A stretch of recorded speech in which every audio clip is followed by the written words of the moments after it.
Shadows of Serenity Falls, a Detective Shernan investigation content warning. This story contains themes of violence, manipulation, and disturbing content. It is intended for mature audiences 18 years and older. Viewer discretion is advised. Legal disclaimer. All names, locations, and identifying details have been changed to protect the privacy of individuals involved.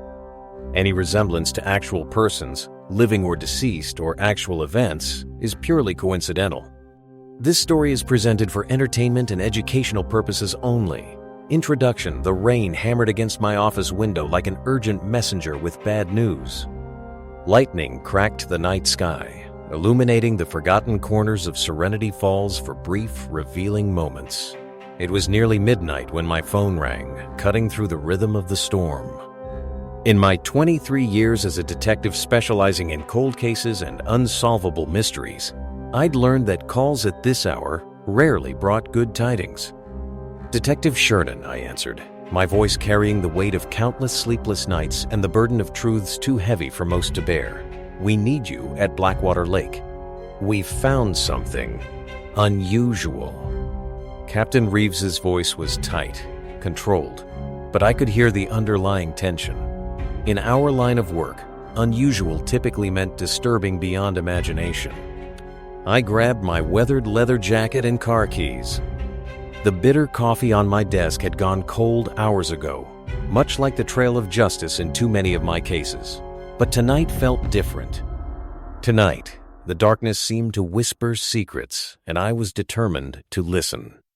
As I navigated the winding roads leading to the lake, I couldn't shake the feeling that this case would be unlike any I'd handled before. Serenity Falls had always been a place of contradictions. Picture-perfect main streets hiding decades of secrets, friendly faces concealing unspoken hostilities. A town where everyone knew everyone, yet nobody truly knew anyone at all. The lake came into view, its normally tranquil surface now churning under the assault of the storm. Police lights painted the scene in alternating flashes of red and blue, creating a macabre light show against the backdrop of ancient pines. Yellow crime scene tape danced in the wind, marking a boundary between the ordinary world and one of unspeakable tragedy. I've stared into the eyes of killers, unraveled the most twisted motives, and given voice to victims long silenced.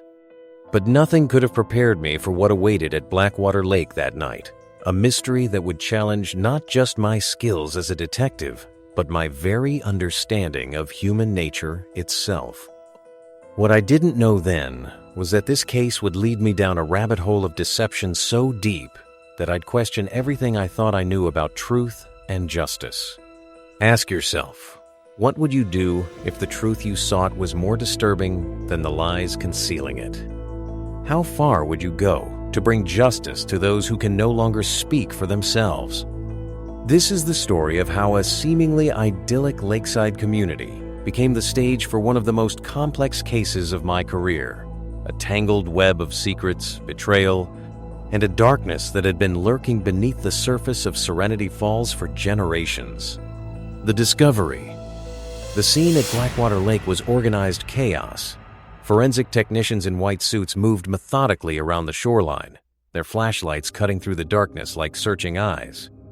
The rain had eased to a persistent drizzle, but the damage to the crime scene had already been done. Nature rarely cooperates with investigations. Captain Reeves met me at the perimeter, his normally ruddy face pale beneath the flashing lights. "Shernan, glad you made it. We've got something complicated." "Complicated is my specialty," I replied, pulling on latex gloves. "What are we looking at?" He led me down a muddy path toward the water's edge. "A couple of teenagers found it. They were out here, you know," he gestured vaguely. "Being teenagers. Spotted something floating near the old boathouse. As we approached, a forensic tarp came into view, shielding something from the elements. Dr. Eliza Monroe, the county's most experienced medical examiner, knelt beside it, her face a mask of professional detachment that didn't quite reach her eyes.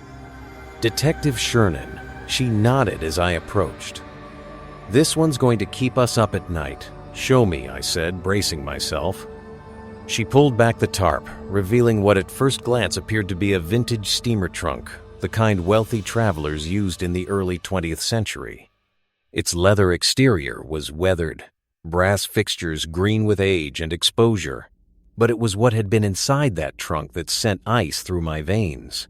Female victim, likely mid-30s. Dr. Monroe began, her clinical tone at odds with the scene before us. No immediate cause of death visible, but there's evidence of prolonged confinement before death. The preservation is unusual. The trunk was sealed with some kind of waterproof material. Initial estimate puts time of death at approximately 3 to 5 years ago, but the cold water temperatures may have slowed decomposition. I knelt down, studying the trunk and the evidence markers surrounding it. "Any ID?" "Nothing yet," Reeves answered. "No personal effects, no jewelry, no identifying marks that we've found." "But that's not the strangest part." He nodded to Dr. Monroe. She handed me a sealed evidence bag containing what looked like a yellowed piece of paper. Inside the protective plastic, I could make out a typewritten note. "She wasn't the first. She won't be the last. Serenity has secrets that deserve to drown." "Where was this?" I asked, examining the paper through the plastic. "Inside a waterproof container within the trunk, alongside these." Dr. Monroe passed me another evidence bag containing photographs of 5 of them, each showing a different woman. They appeared to be surveillance photos, taken without the subject's knowledge. The women varied in age and appearance, but something about them suggested a pattern, a type or a connection I couldn't yet identify. "And we have no idea who any of these women are?" I asked, studying the faces. "Not yet," Reeves replied, "but there's something else you should see." He led me to a second tarp several yards away. Beneath it lay items that had apparently been strewn around the trunk: a woman's shoe, a tattered piece of fabric that might have been a dress, and a small silver locket on a broken chain. I carefully opened the locket with a gloved hand. Inside was a tiny photograph of a young girl, perhaps 8 or 9 years old, her smile innocent and unguarded. On the opposite side, an inscription: "To my dearest M. May angels watch over you." "R.M. and R," I muttered. Our first real clues. Something about the scene felt staged too deliberate to be a simple disposal.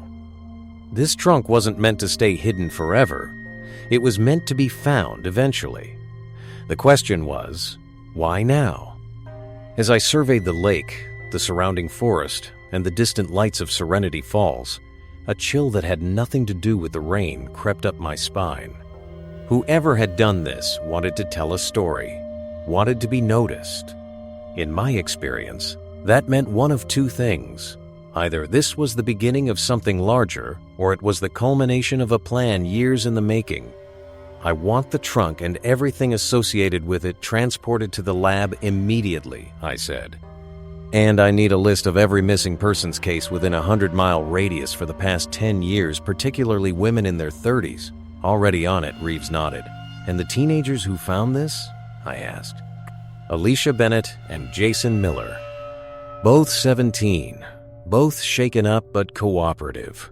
We've got their statements, and their parents took them home about an hour ago. I made a mental note to speak with them tomorrow." Teenagers often notice details that adults miss, and their perspectives might offer something valuable. As the evidence was carefully packaged for transport, I stood at the edge of the lake, watching the water lap against the shore in rhythmic persistence. Blackwater Lake had claimed many secrets over the years. Drownings officially ruled as accidents, rumors of mob disposals in the 70s, indigenous legends of a hungry spirit in its depths. Now, it had surrendered one of those secrets, but at what cost? "What are you thinking?" Dr. Monroe asked, joining me at the shoreline. "I'm thinking that whoever put that trunk in the lake believed Serenity Falls deserved punishment," I replied, watching the distant town lights shimmer in the rain. "The question is, why, and whether they're done punishing it." Little did I know, this was merely the opening chapter of a story written in decades of silence and suffering. a story I would have to unravel one painful thread at a time. The investigation begins morning in Serenity Falls arrived with deceptive brightness, the storm having passed during the night to reveal a town bathed in golden autumn light. The kind of picturesque beauty that travel brochures capture and that so often conceals the darkest human secrets.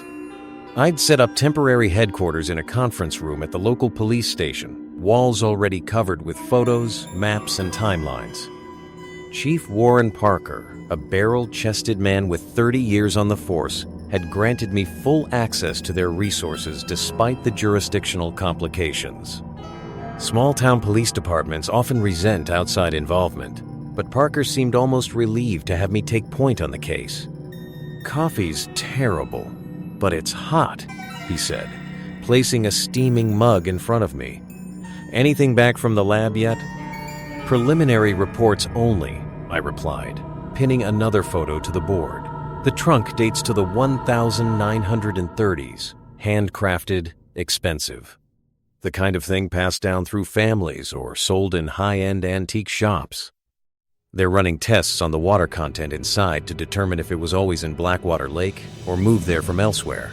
The door opened, and Officer Madeline Chen entered, arms full of files. At 28, she was the youngest detective on Parker's force, but already had a reputation for meticulous work. "Missing persons files, as requested, Detective Shernan," she said, placing them on the table. 37 cases total within a 100-mile radius over the past decade. I've highlighted the ones involving women between 30 and 40. "Excellent," I nodded.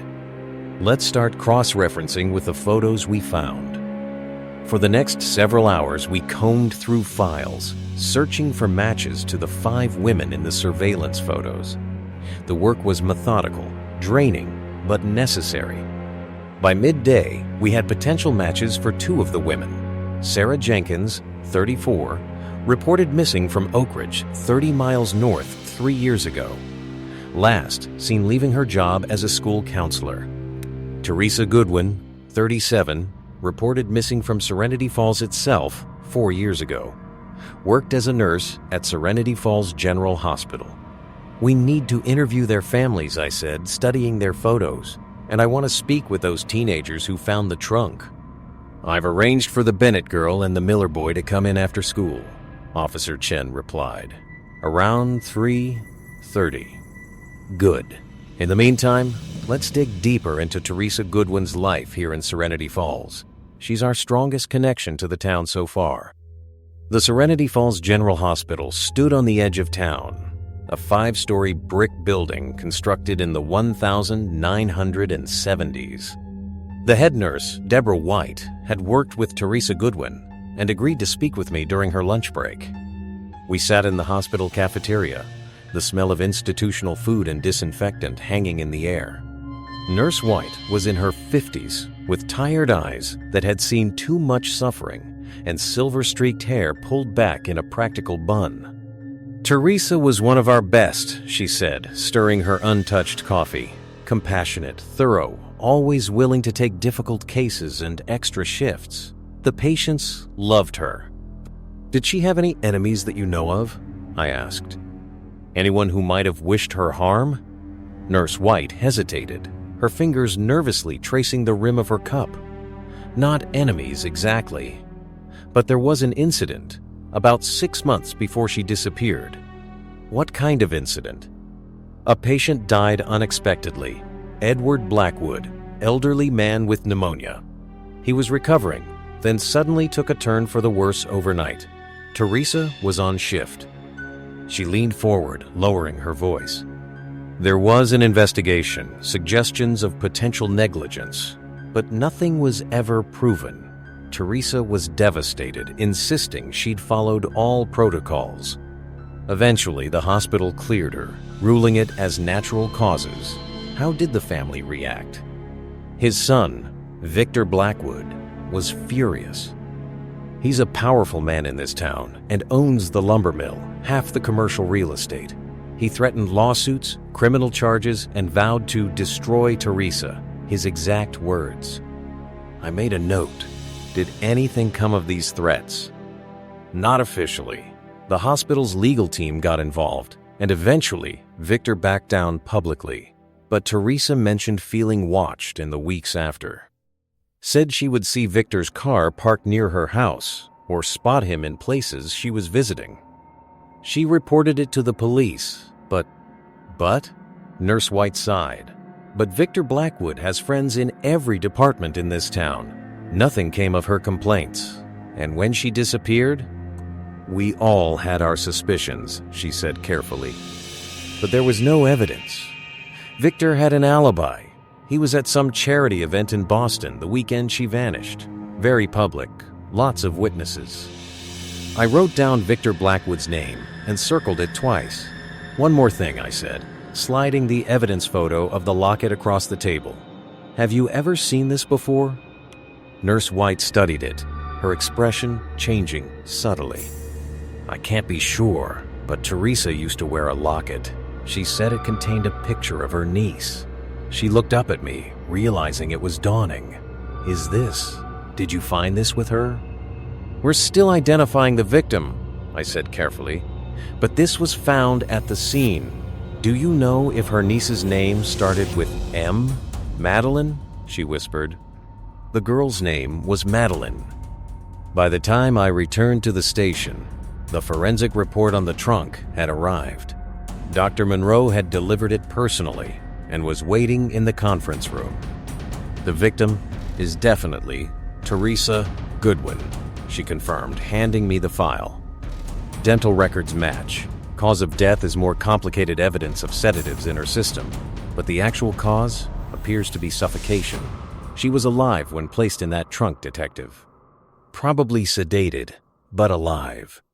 I felt the familiar cold anger that comes with such revelations, the calculated cruelty required to lock a living person in a confined space and let them slowly die. Time of death?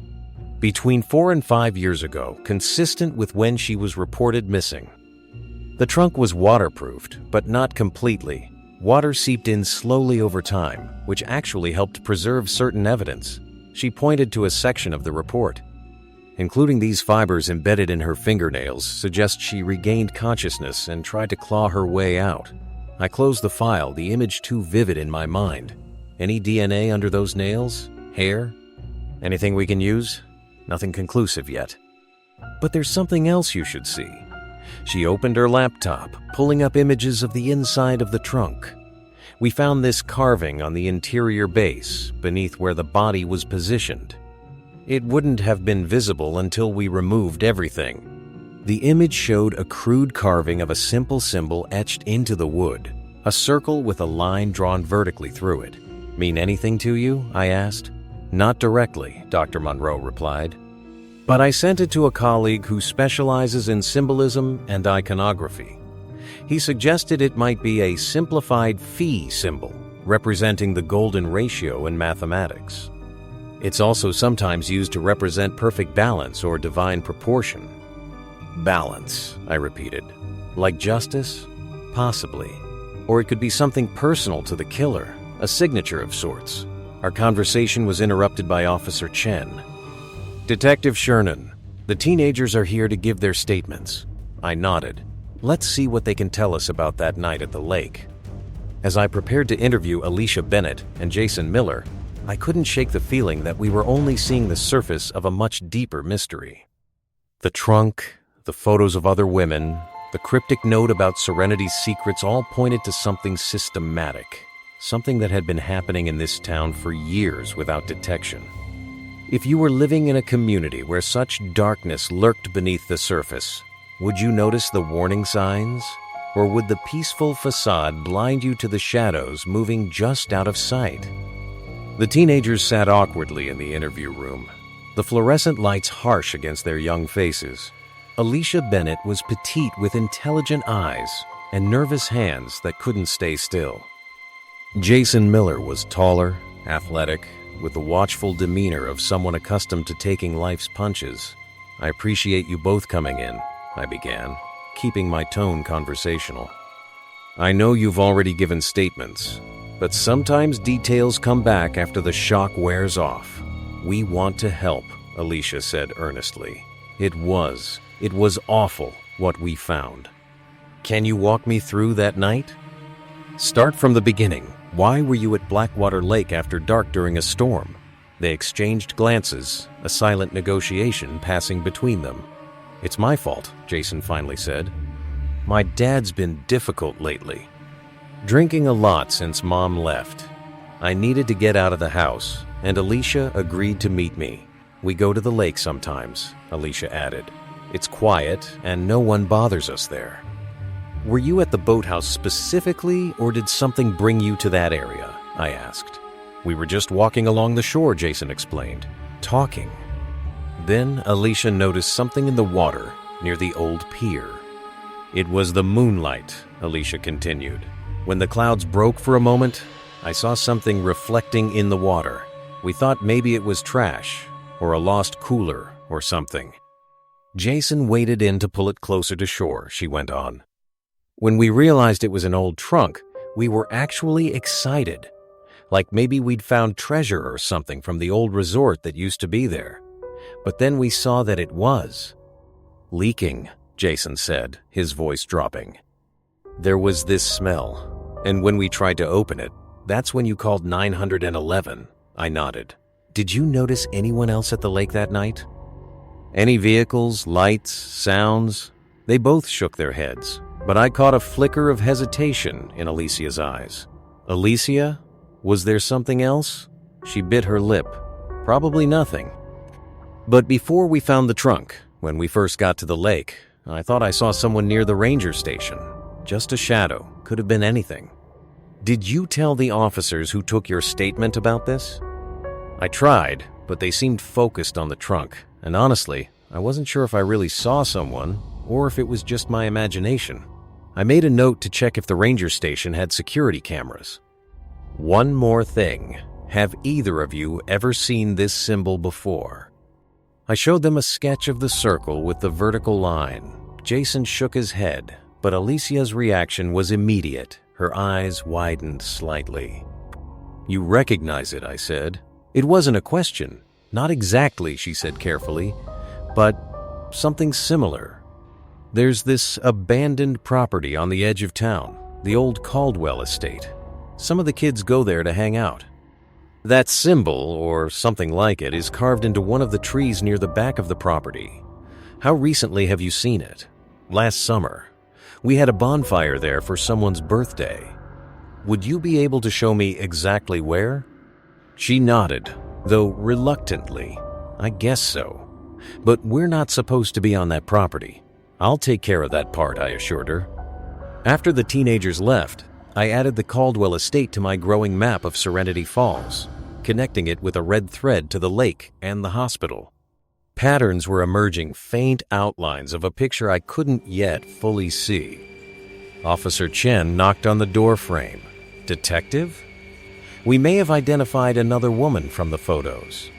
Lindsay Mercer, 33, reported missing from Westbrook 2 years ago. She was a social worker specializing in child protective services. Any connection to Serenity Falls?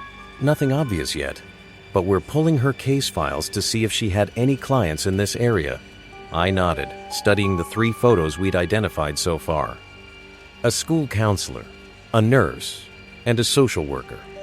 All caring professions, all women with access to vulnerable populations. You think that's the connection? Chen asked. It's a pattern, I replied. And in my experience, patterns are rarely coincidental in cases like this. The afternoon sun was casting long shadows when I arrived at Victor Blackwood's lumber mill on the outskirts of town. The facility was impressive modern equipment housed in historic buildings, a blend of tradition and technology that spoke to substantial investment. Victor himself met me at the entrance to his office, a commanding figure in his early 60s with silver hair and the confident posture of a man accustomed to authority. His handshake was firm, his smile practiced, but not reaching his ice-blue eyes. Detective Shernan, he greeted me. Chief Parker mentioned you might be stopping by. Something about a cold case? I'm investigating Teresa Goodwin's disappearance, I said directly, watching his reaction. If the name affected him, he didn't show it. Ah, the nurse. Tragic situation. Please, come in. His office was a testament to old money and new ambition. Leather furniture, hunting trophies, photographs of Victor with various politicians and celebrities. Power displayed as decor. I understand there was some friction between you and Ms. Zeh. Goodwin, before she disappeared, I began once we were seated. Ancient history, he waved dismissively. My father was elderly and ill. When he died unexpectedly under her care, I was upset. Any son would be. But the hospital investigation cleared her of wrongdoing, and I accepted those findings. Did you? I challenged myself. Nurse White mentioned you made some rather specific threats. A flash of irritation crossed his face. Nurse White has always had an overactive imagination. I expressed my grief and frustration, perhaps forcefully, but never threatened anyone. And the allegations that you followed Miss Goodwin after the incident, now annoyance became more visible. Completely false. Serenity Falls is a small town, detective. People run into each other. I might have seen her occasionally around town, but the idea that I was stalking a nurse is absurd. I run multiple businesses and serve on half a dozen boards. I hardly have time for such nonsense. Where were you when she disappeared? April 1214, 4 years ago? As I told the police at the time, I was at the Northeastern Healthcare Foundation Gala in Boston. Hundreds of witnesses, photographs, hotel records. I believe the original investigators found my alibi quite solid. His tone suggested I was wasting his time retreading old ground. Just being thorough, Mr. Blackwood. One more question. Do you own any antique trunks? Perhaps family heirlooms? The question caught him off guard, a microscopic shift in his composure that most would miss. My family has collected many things over generations, detective. I couldn't possibly inventory every item. This would be distinctive. A steamer trunk from the 1930s, brass fittings, leather exterior. Sounds like something my grandfather might have owned, he said carefully. But why the interest in vintage luggage? Just following a lead, I replied, deliberately vague. Thank you for your time, Mr. Blackwood. I may have more questions as the investigation progresses. As I stood to leave, he remained seated, establishing a subtle dominance. I'm always happy to assist law enforcement, detective, but I should mention my attorneys are quite vigilant about unfounded accusations. Professional courtesy. The threat was velvet-wrapped but unmistakable. Just seeking the truth, Mr. Blackwood. I'm sure we both want that. As I drove away from the mill, I called Dr. Monroe. I need you to check something for me. The water in the trunk, can you determine if it came from Blackwater Lake or if it contains traces of chemicals, specifically the kind used in lumber treatment? I can run those tests, she answered. You think the trunk was stored somewhere else before being dumped in the lake? It's a possibility we need to explore. How soon can you get me results? I'll put a rush on it. Tomorrow morning at the latest.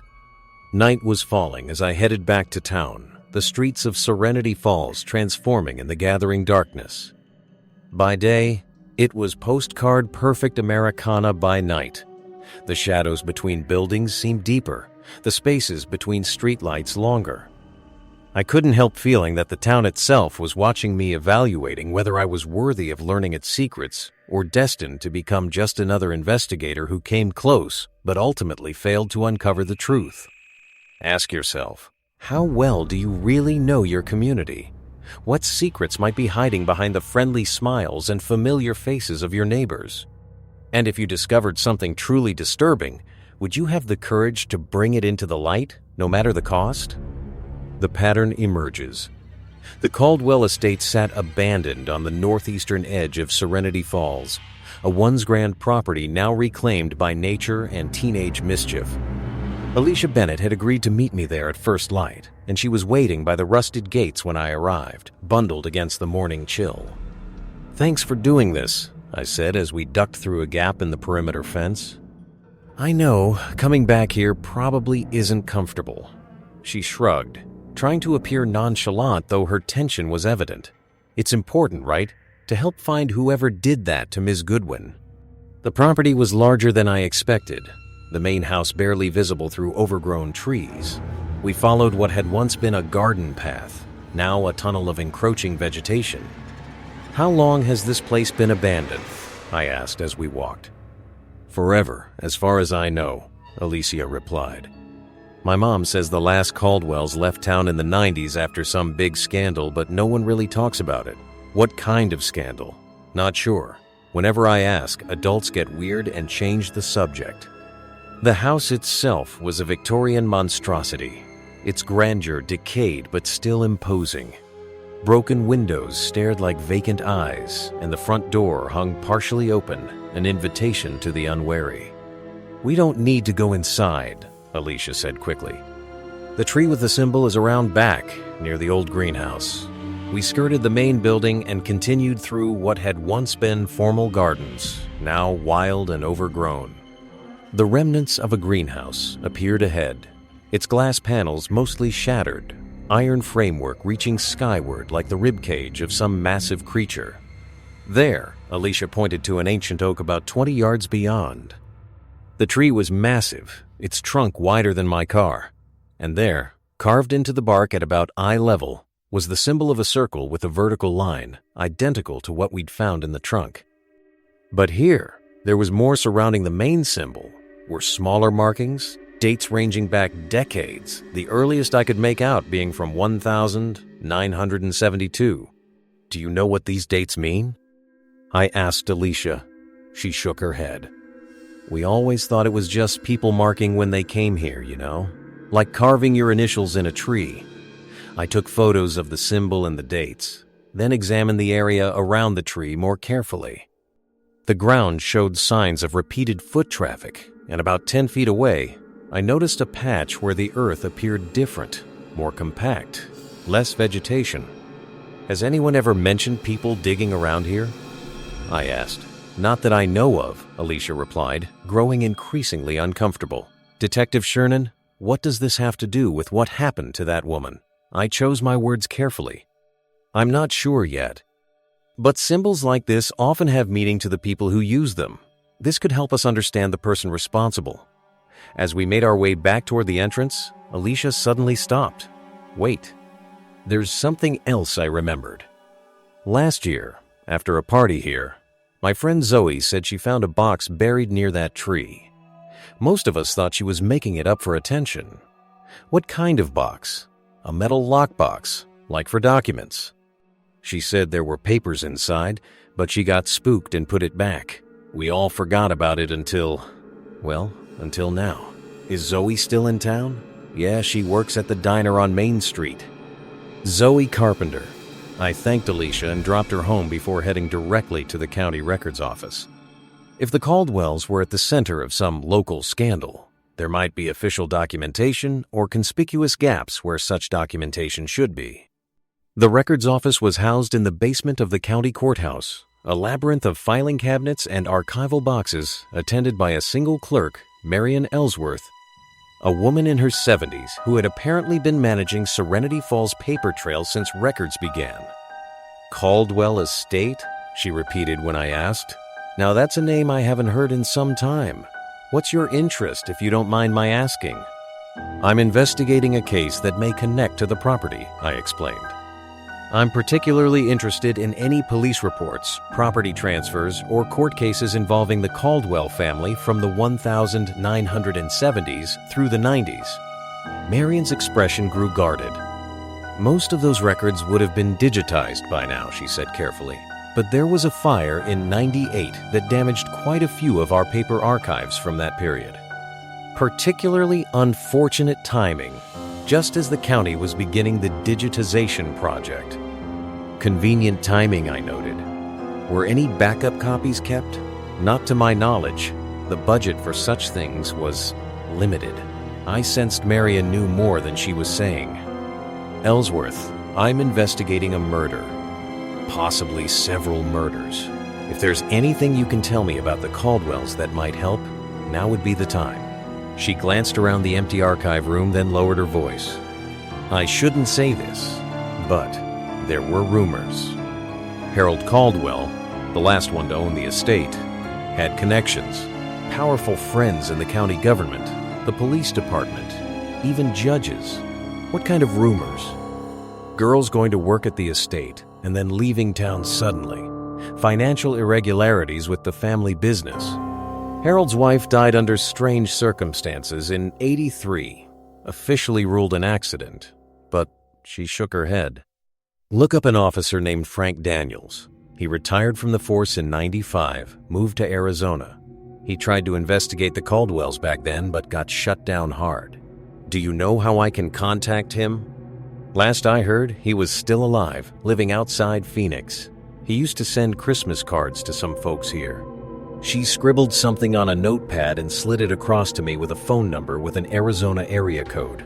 Thank you, I said sincerely. One more question. Do you know anything about this symbol? I showed her the photo from the tree.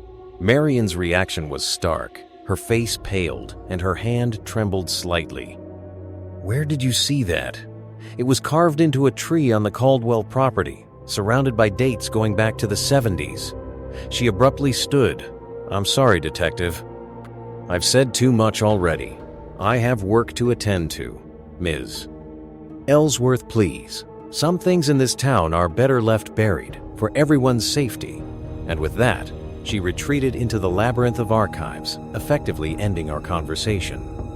Back at the station, I found Officer Chen waiting with updates. We've identified all 5 women from the photographs, she reported. All reported missing over the past 5 years, all from within a 100-mile radius of Serenity Falls. She pinned their photos to our investigation group. Sarah Jenkins, 34, school counselor Teresa Goodwin, 37, nurse Lindsay Mercer, 33, social worker Vanessa Hughes, 36, elementary school teacher Karen Mitchell, 32, child psychologist, all women in helping professions who worked with children, I observed. Have we found any cases where they might have overlapped, shared patients or students? That's where it gets interesting, Chen replied. 2 years before she disappeared, Lindsay Mercer was involved in a child protection case here in Serenity Falls. She removed a child from the home of Martin Walsh after allegations of abuse. Walsh?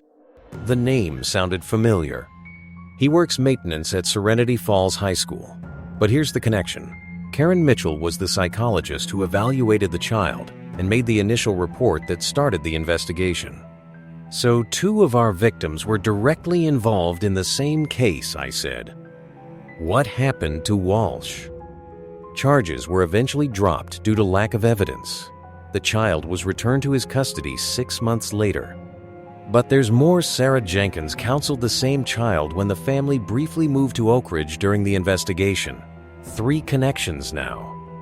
And Teresa Goodwin? Vanessa Hughes? Still looking for direct links. But Vanessa Hughes taught at Serenity Elementary, which Walsh's child attended before the family temporarily relocated. I felt the familiar surge of adrenaline that comes when a pattern finally emerges from chaos. We need to speak with Walsh immediately and get protection for his child. Already working on it, Chen said. But there's a complication. Walsh didn't show up for work today, and neighbors say they haven't seen him or his son for at least 2 days. Before I could respond, my phone rang. Dr. Monroe with the water analysis results. The water in the trunk wasn't from Blackwater Lake, she reported without preamble. It contains traces of industrial chemicals consistent with lumber treatment, as well as mineral content that matches groundwater samples from the northeastern part of the county. The northeastern part where the Caldwell estate was located. There's something else, she continued. We found partial fingerprints on the inside of the trunk that don't match the victim. We're running them through databases now, but given the condition, I'm not optimistic about a match. Send them to me anyway, I requested. And check if there are employment records for the lumber mill going back to the '90s. See if Martin Walsh ever worked there. As I hung up, Chief Parker entered the conference room, his expression grim. Detective Shernan, we've got another problem.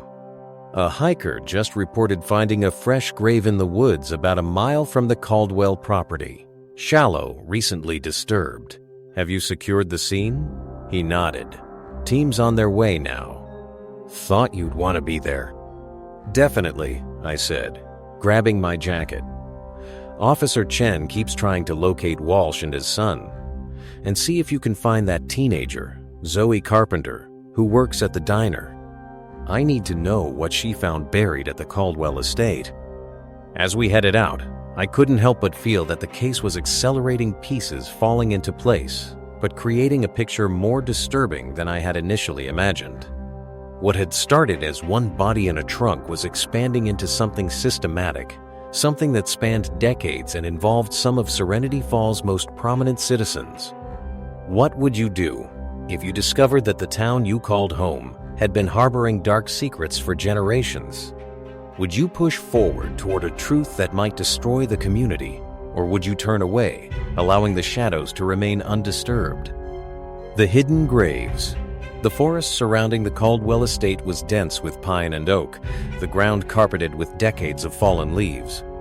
The scene had been secured with yellow tape, creating an incongruous geometric shape among the natural chaos. 2 uniformed officers stood guard, their faces somber.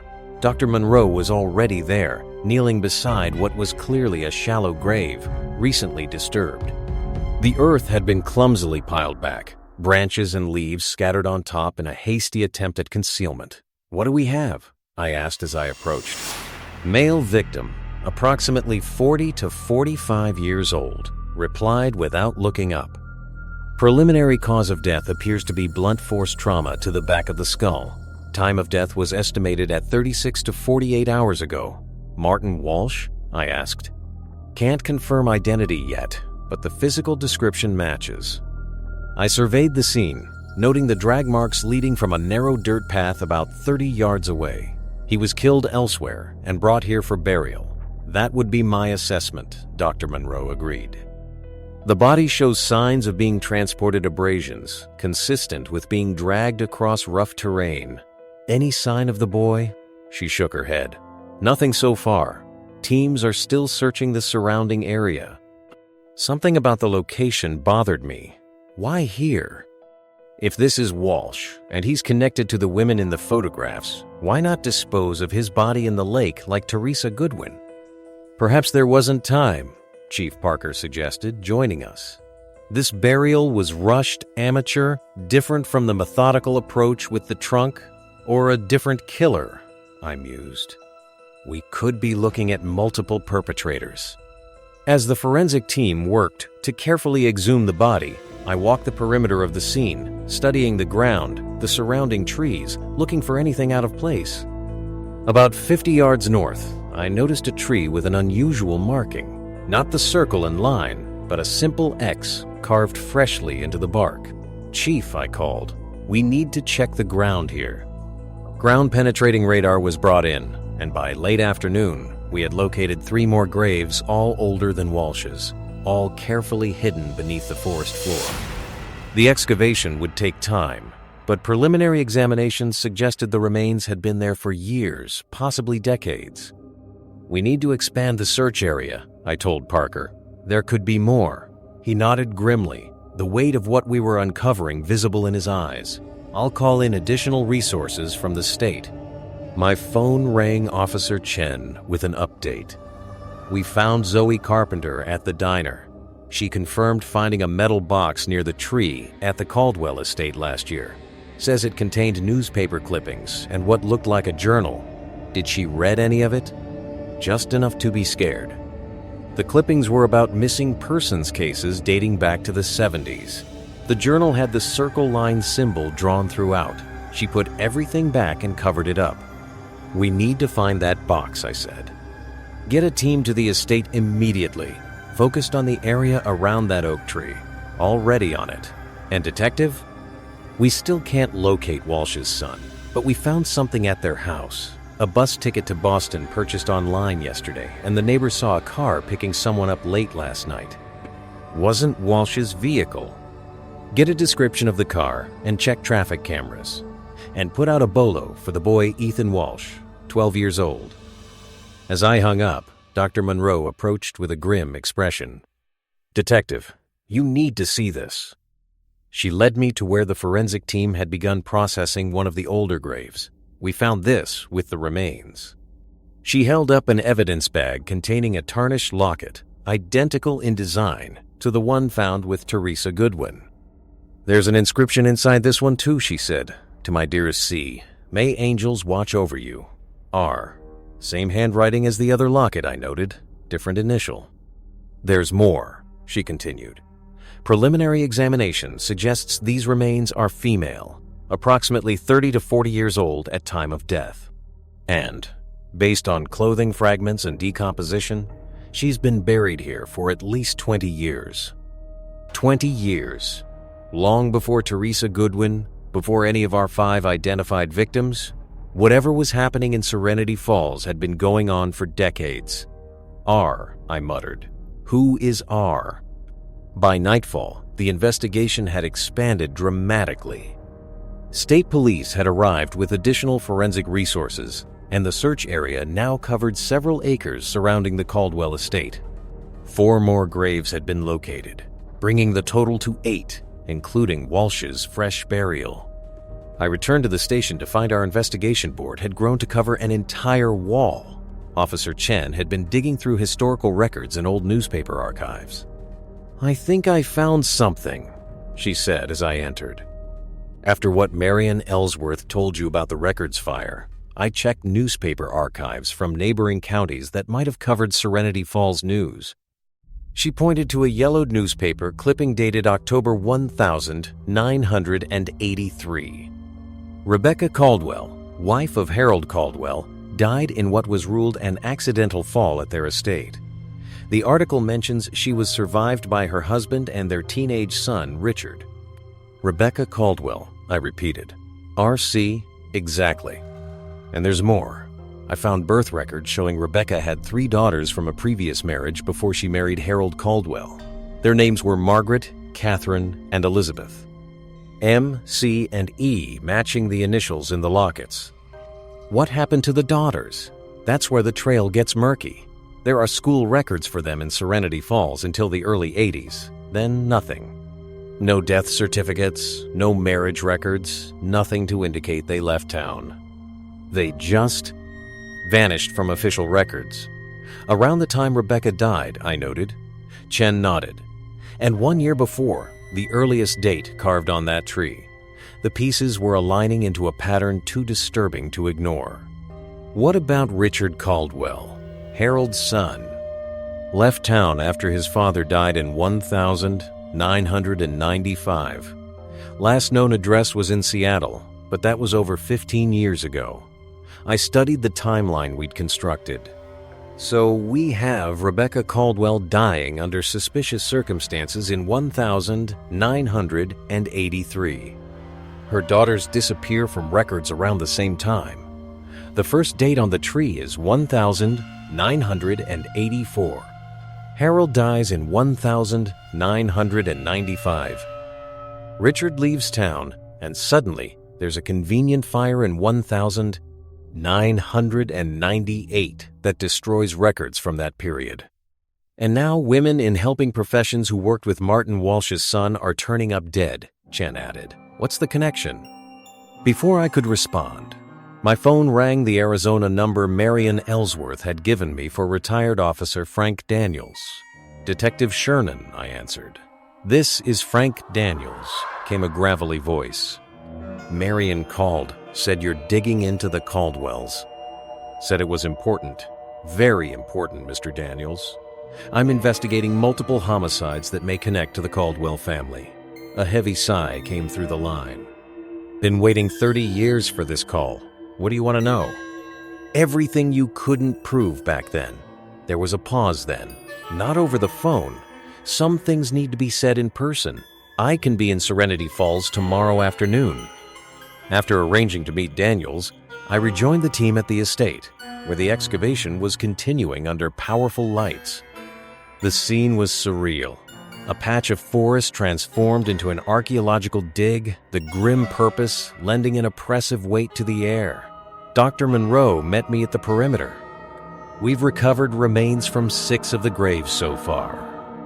All female, all with similar characteristics between 3,000 and 40 years old at time of death. Preliminary examinations suggest they died over a span of decades, the oldest possibly dating back to the early 80s. And each had a locket, I asked. 5 of the 6 so far, each with a different initial, but the same inscription style and handwriting. I shared what we'd learned about Rebecca Caldwell and her daughters. I think the lockets may have belonged to her daughters originally. She gave them matching lockets, each with their first initial. But these women aren't her daughters, Dr. Monroe said. The ages and timelines don't match. No, I agreed. I think someone is recreating something that happened to those girls. The killings are symbolic, ritualistic. As we spoke, a shout came from one of the search teams near the oak tree. We rushed over to find they had uncovered a metal lockbox, exactly as Zoe Carpenter had described. With gloved hands, I carefully opened it. Inside were newspaper clippings about missing women dating back to 1972, a leather-bound journal with a circle line symbol embossed on its cover, and photographs of dozens of them, showing the Caldwell estate in its prime, the family, and disturbingly, young women who appeared to be domestic staff. I opened the journal, finding page after page of meticulous notes, dates, and the recurring symbol. The handwriting changed about halfway through, becoming more erratic, more disturbed. The final entry, dated just 1 week ago, read, "The circle is almost complete. One remains to balance the scales. Then serenity will pay for its silence." A chill ran through me as I realized we weren't investigating past murders, we were racing to prevent another one. And somewhere in town, a 12-year-old boy might hold the key to stopping it. If you discovered that a community had been complicit in covering up crimes for decades, allowing predators to operate with impunity, what would justice look like? Would punishment of the guilty be enough, or would the entire community bear responsibility for its collective silence? The breaking point morning brought a gray drizzle that shrouded Serenity Falls in mist, as though the town itself was attempting to obscure the horrors we were unearthing. I'd spent most of the night reading through the journal found at the Caldwell estate, each page more disturbing than the last. It told a fragmented story spanning decades beginning in the early 80s, with entries I believe to be written by Richard Caldwell, Harold's son. The early passages described his growing suspicion about his father's activities, the strange men who visited the estate, and his concerns about his stepsister's welfare. Then came entries from 1983, growing increasingly panicked, describing Richard's discovery that his stepsisters were being abused by his father and other prominent men in Serenity Falls. His attempts to protect them, his stepmother Rebecca's desperate plan to flee with her daughters, and then devastatingly Rebecca's death, described not as an accident, but as murder. The entries that follow documented Richard's descent into helpless rage as he realized the authorities wouldn't help, that too many powerful people in town were involved or complicit. His stepsisters disappeared one by one, presumably taken away by his father, their fates unrecorded. The journal went silent for nearly 10 years, resuming in 1995 after Harold Caldwell's death. The handwriting had changed, become more controlled, yet somehow more disturbing. It described a plan for balance and justice, using the circle line symbol repeatedly, a symbol that I now understood represented scales. The most recent entries focused on Martin Walsh and his son Ethan, describing Walsh as one of them and Ethan as another victim Serenity Falls failed to protect. The women in the photographs of our 5 identified victims were mentioned as having failed the boy when they should have saved him. It was a manifestation of twisted justice, punishing both the abusers and those the writer believed had failed to protect victims, while preserving mementos of Rebecca's daughters through the lockets given to each victim. I shared my findings with Chief Parker and Officer Chen as we prepared for Frank Daniels' arrival from Arizona. So if this journal is accurate, Chen said slowly, we're looking for Richard Caldwell. He killed these women as revenge for what he sees as their failure to protect Walsh's son, and he killed Walsh for abusing the boy. That's the theory, I nodded. But there are inconsistencies. The dates don't align perfectly. And if Richard orchestrated all this, where has he been for the past 25 years? How did he track these specific women? And most importantly, where is Ethan Walsh now? My phone buzzed with a text from Dr. Monroe. DNA results on Walsh confirmed. Also found something else, coming to the station now. 15 minutes later, she arrived carrying several files. Martin Walsh's identity is confirmed, she reported. But we also got preliminary DNA comparisons from the older remains found at the Caldwell estate. One of them is a familial match to Walsh. A relative? I asked. Based on the estimated age of the remains and the genetic markers, most likely his mother. This added a new dimension to the case. Walsh's mother was one of the victims buried on Caldwell property decades ago. It appears so, Dr. Monroe confirmed. And there's more. I had the lab run the partial fingerprints from inside the trunk against employment records from Blackwood Lumber Mill, as you suggested. We got a match with Raymond Collins, who worked there from 1992 to 2018. Raymond Collins, I repeated, the name unfamiliar. What do we know about him? Officer Chen was already typing on her computer. Raymond Collins, 65, retired from Blackwood Lumber 3 years ago. Lives alone on Willow Street. No criminal record. Why would his fingerprints be inside Teresa Goodwin's trunk? I wondered aloud. Only one way to find out, Chief Parker said. Raymond Collins' home was a modest bungalow on a quiet street lined with maple trees. The property was well maintained, with a meticulously kept garden, not the residence one would expect for a serial killer. No one answered our knocks, and neighbors reported not seeing Collins for at least 2 days.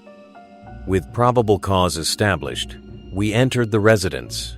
The interior was immaculate, almost obsessively organized. Bookshelves lined the living room walls, filled with volumes on local history, psychology, and, surprisingly, child welfare and protection. A desk in the corner held a computer and several neatly arranged files. Detective Officer Chen called from the hallway. "You need to see this." She had opened a door to what appeared to be a home office, but the room had been transformed into something else entirely. A wall covered with photographs, newspaper clippings, and maps, all connected by red string.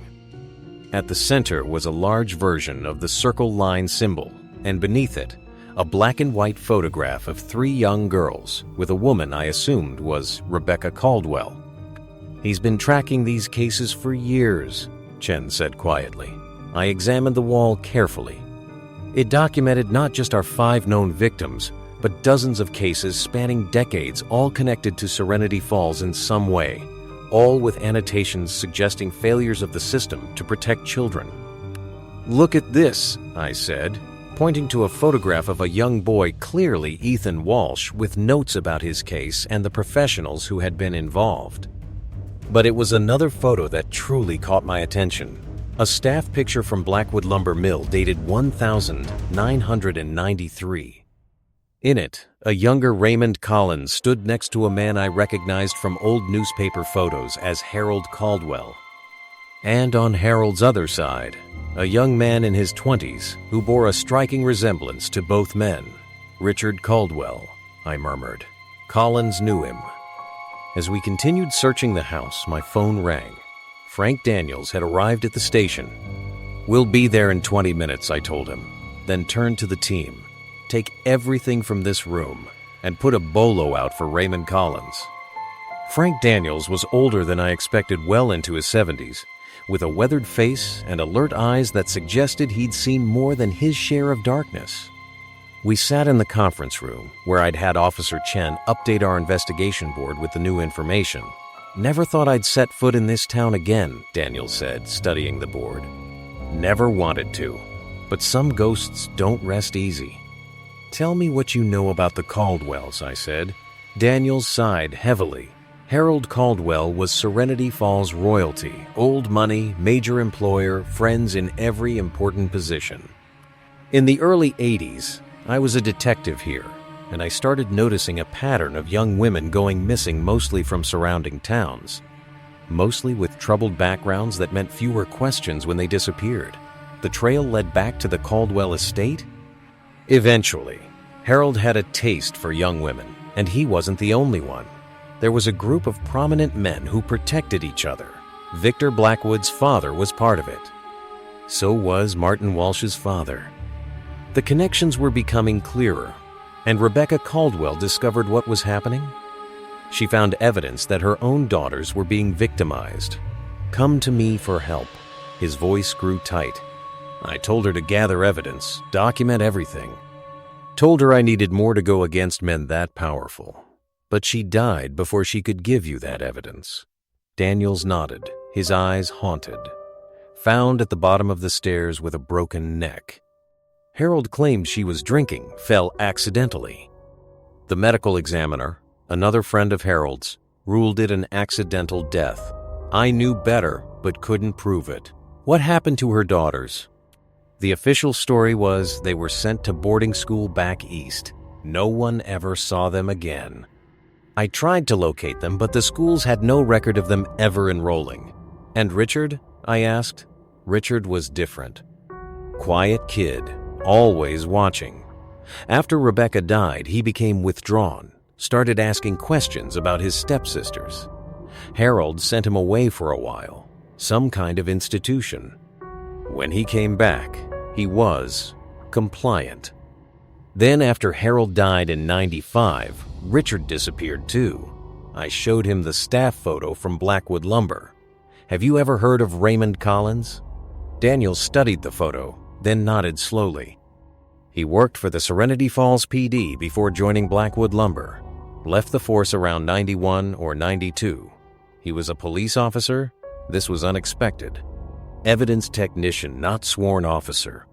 Managed the property room, processed crime scenes. Good at his job, detail-oriented. Kept to himself mostly. Another piece clicked into place. He would have had access to evidence from Rebecca Caldwell's death investigation. Likely, yes. But I don't remember him being particularly involved in that case. I showed Daniels the journal we'd found. Does this handwriting look familiar to you? He examined the earlier entries, then nodded. Could be Richard's. I saw his schoolwork once when interviewing him after his stepmother's death. And the later entries? After 1995? He studied them, frowning. Can't say for sure, but it's different. My phone buzzed with a text from Officer Chen, who had remained at Collins' house, found hidden room in basement. Evidence relating to all victims. Also found recent photos of Ethan Walsh at the bus station with Collins. Collins has the boy, I said, standing abruptly. And based on the journal, there's one more victim planned to complete the circle. Where would he take him? Chief Parker asked. Somewhere significant, I replied. Somewhere that connects to the original crimes. The Caldwell estate, Daniel suggested. Where it all began. No, too obvious. Especially with all the police activity there now, I said, thinking aloud. It would be somewhere that represents the failure of Serenity Falls to protect these victims. Somewhere symbolic of the town's complicity. And then it hit me. The courthouse. The system that failed them all. The Serenity Falls County Courthouse stood in the center of town. A neoclassical structure with columns and stone steps leading to imposing wooden doors. At this hour, it would be mostly empty, aside from security and cleaning staff. We approached carefully, with state police backing us up and surrounding the building. Through the glass front doors, I could see a single security guard at the reception desk, unaware of our presence outside. We need to clear the building quietly, I told the tactical team leader. Collins may have Ethan Walsh inside, and based on his pattern, he likely has one more intended victim with them. As officers moved into position, I noticed a service door on the side of the building was slightly ajar, our first indication that something was wrong. The security cameras above the door had been disabled. The security guard confirmed that Raymond Collins had arrived about an hour earlier, claiming to be there for maintenance work, accompanied by a young boy and a man the guard described as important-looking, well-dressed.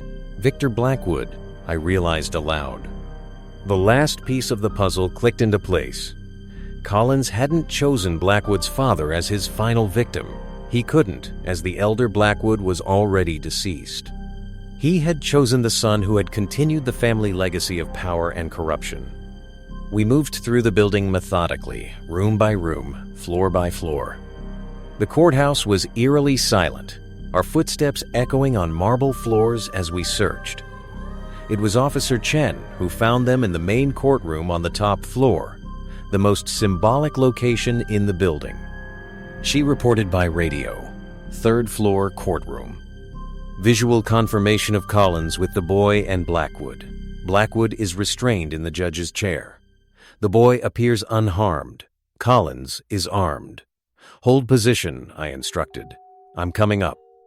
I approached the courtroom alone, weapon holstered, hands visible. Through the partially open door, I could see Raymond Collins standing at the front of the courtroom, a revolver in his hand. Victor Blackwood was indeed bound to the judge's chair with duct tape, a look of terrified rage on his face. Ethan Walsh sat in the witness stand, his expression remarkably calm given the circumstances. Mr. Collins, I called softly as I entered. My name is Detective Shernan. Collins turned to face me, unsurprised by my arrival. He was older than his photo suggested, his hair now completely gray, but his eyes were sharp and clear. I've been expecting you, Detective. You've done impressive work connecting the pieces. I know what you're trying to do, I said, stepping slowly into the room, keeping my movements non-threatening. I know about Harold Caldwell, about Rebecca and her daughters. I know about the men who protected each other while preying on the vulnerable. Then you understand why this needs to happen, Collins replied. The scales must be balanced. Those who failed to protect must face judgment, just like those who committed the crimes. Like Martin Walsh, I said. You killed him because he was abusing Ethan, just like his father abused children before him.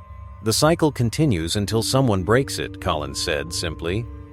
Walsh was becoming his father, and these people he gestured toward Blackwood with the gun, they let it happen, generation after generation. But you're not Richard Caldwell, I said, taking another careful step forward. That's what confused me at first.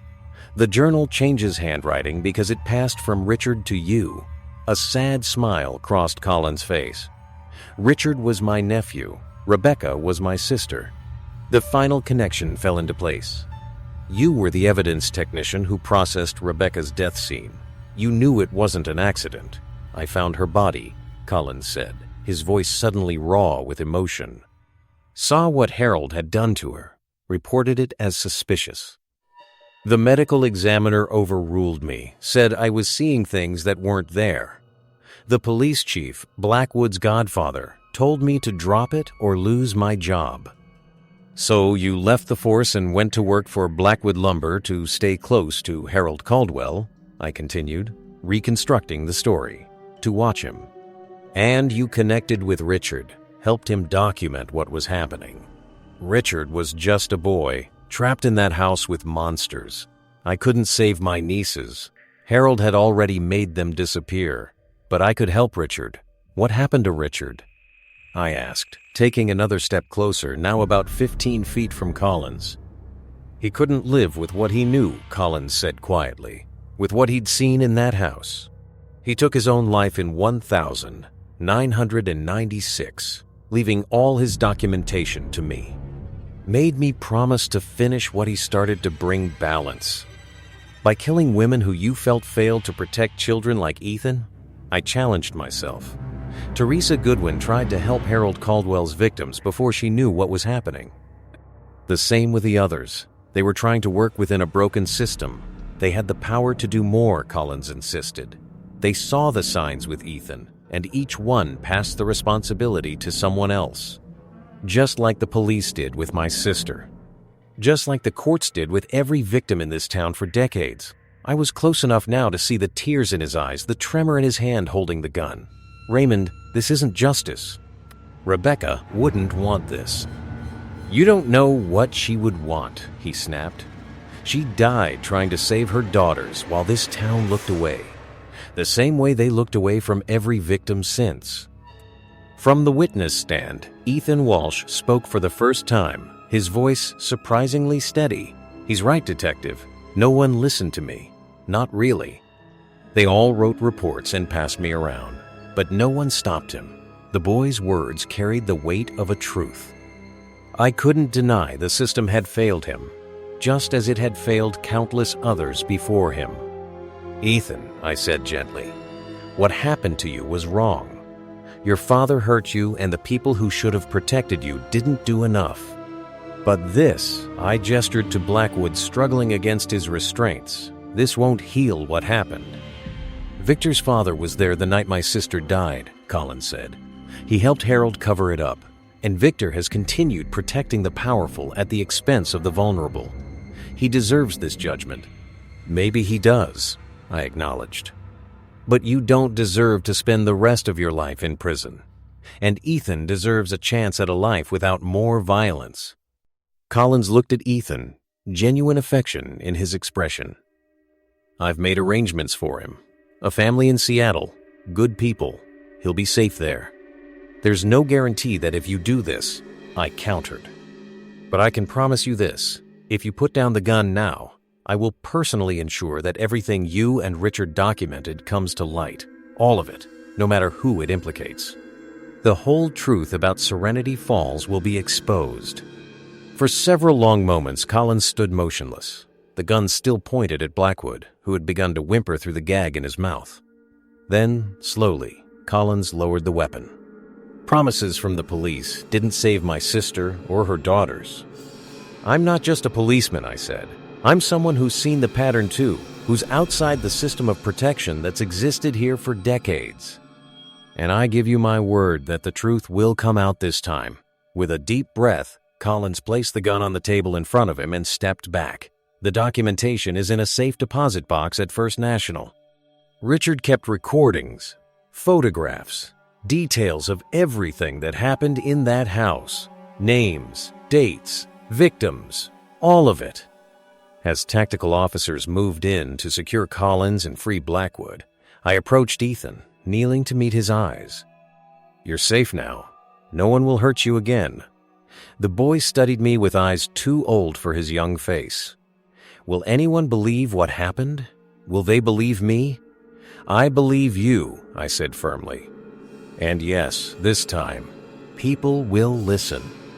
The truth about Serenity Falls is finally going to be heard." Aftermath and moral 2 weeks later, I stood at the edge of Blackwater Lake as the sun set, casting long shadows across the water. The investigation had expanded beyond anything we'd initially imagined. 5 modern victims, 8 historical victims from the Caldwell property, and documentation of decades of abuse, cover-ups, and corruption reaching into every corner of Serenity Falls' power structure.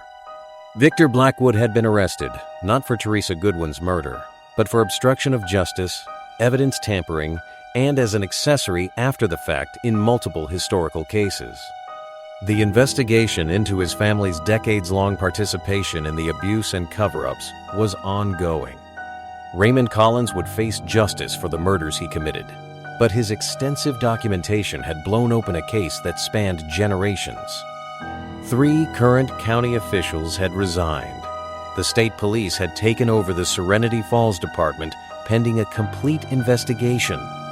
Ethan Walsh had been placed with a foster family specializing in trauma recovery, far from Serenity Falls and its poisoned legacy. As for the victims, Teresa Goodwin and the others whose cases were closed, their families finally gave answers, if not the justice they truly deserved. The historical victims, including Rebecca Caldwell's daughters, were still being identified through painstaking forensic work. Some might never be identified, their names and histories lost to time and deliberate erasure. Officer Chen joined me at the lakeside, handing me a coffee. "The state prosecutor says the case against Collins is complicated. Given the circumstances and his cooperation, they may consider a plea arrangement." I nodded, watching the fading light on the water. "And the historical cases? Many will never see courtrooms. Too many of the perpetrators are already dead, but the truth is on record now. It can't be buried again. We stood in silence for a moment, contemplating the weight of what had been uncovered and what remained hidden. "You know," I finally said, "in all my years of solving cold cases, I've learned that justice isn't always about punishment. Sometimes it's simply about acknowledgement, giving voice to victims who were silenced, recognizing wrongs that were ignored." "Do you think that's enough?" Chen asked. "For the families of Teresa Goodwin and the others? No," I admitted. "It's never enough, but it's necessary. Communities like Serenity Falls don't heal by continuing to hide their wounds. They heal by exposing them to light, by acknowledging failures, by committing to do better." I turned to face the camera directly, breaking the fourth wall to address you, the viewer. The most devastating aspect of this case wasn't just the individual crimes, it was the collective silence that allowed them to continue for generations. When communities prioritize reputation over truth, when institutions protect themselves rather than the vulnerable, the darkness only grows. If you're watching this and wondering what you would do in a similar situation, if you'd have the courage to speak up when you see warning signs, to believe victims when they come forward, to challenge power when it shields predators, ask yourself this: what kind of community do you want to live in? One that maintains a perfect facade while rot spreads beneath the surface, or one brave enough to face its failures and learn from them? The victims in Serenity Falls were failed repeatedly by individuals who looked away, by institutions that prioritized their own protection, and by a community that valued its peaceful image over the truth. Raymond Collins chose a terrible, unforgivable path to expose these failures, but the failures themselves were real. Justice isn't just served in courtrooms, it's served in school board meetings where child safety is prioritized over convenience. It's served in police departments that investigate powerful citizens with the same vigor as powerless ones. It's served when neighbors check on children they're concerned about, when mandatory reporters take their responsibilities seriously, and when communities believe victims even when the truth is uncomfortable. If this story has affected you, share it with someone you care about, not to frighten them, but to remind them that our collective silence can be as harmful as individual actions. And if you've seen something in your own community that concerns you, find the courage to speak up. You might be the only voice standing between someone vulnerable and years of hidden suffering. As for me, I'll continue investigating cases others consider unsolvable, giving voice to victims who can no longer speak for themselves. Because every untold story matters, every victim deserves to be heard, and every community needs to confront its shadows to truly heal. If you've appreciated this journey into the darkness of Serenity Falls, please subscribe to my channel for more investigations into cold cases and unsolved mysteries. And remember, the most dangerous predators count on our collective silence. Don't give it to them. This is Detective Shernan, signing off from what remains of Serenity Falls, a town finally beginning the long process of confronting its true history. End credits. Shadows of Serenity Falls was written and narrated by Detective Shernan. Special thanks to the victims' families who permitted their stories to be shared. All names and some identifying details have been changed to protect privacy. If you or someone you know has information about unreported crimes, please contact your local law enforcement or the anonymous tip line provided in the video description. Subscribe to the Shernan YouTube channel for more investigations into unsolved cases. Remember, justice delayed is not necessarily justice denied.